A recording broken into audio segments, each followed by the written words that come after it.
Hello and welcome to Brodual. Today we're taking a look at another multiplayer mod for Skyrim. We know some of you weren't really interested in Tamriel Online's idea of having dozens of main characters sharing one big world. Well, this is the complete opposite.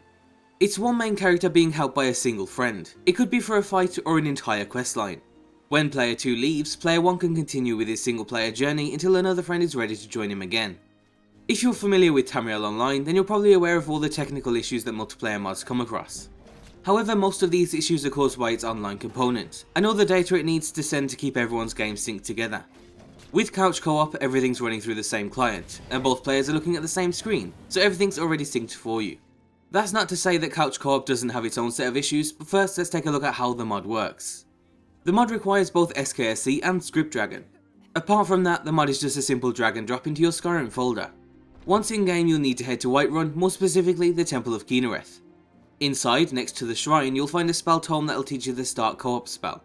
Then if you head outside using the temple's rear exit, you'll find player 2 just above the stairs.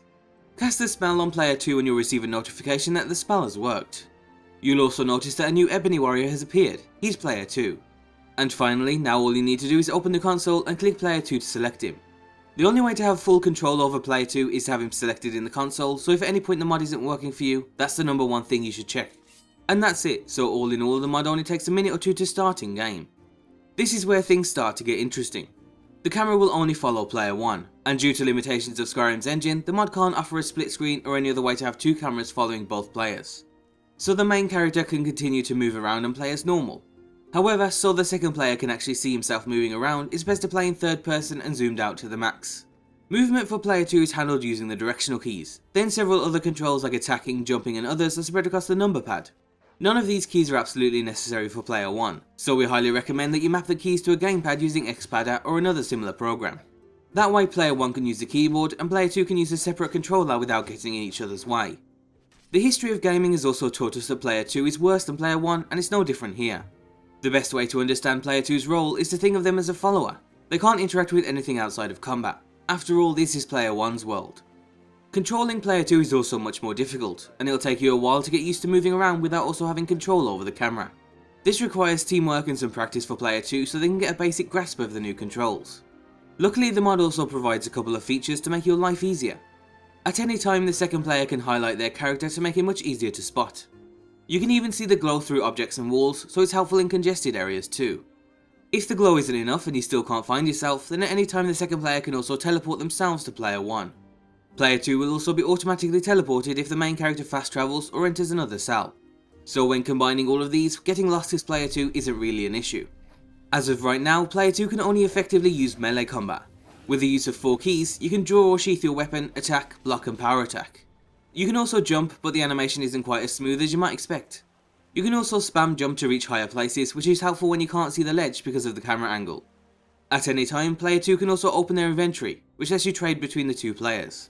You can't change the actual character's appearance just yet, so they're stuck being a male Nord, but covering them with some fancy gear certainly helps. And finally, you can also open up a stats window to see their current health, magic and stamina among other things. Player 2's stats will also scale alongside player 1, so regardless of the point in your playthrough, the second player will always be able to jump in and help. And that leads us to the big question: can this realistically be used in an actual playthrough? Well, the answer is yes, but with a decent amount of practice and a hell of a lot of patience. You also won't have to deal with any of the compatibility or gameplay issues that came with Tamriel Online, which is a big plus. As a side note, the two players can also interact in other areas pretty well.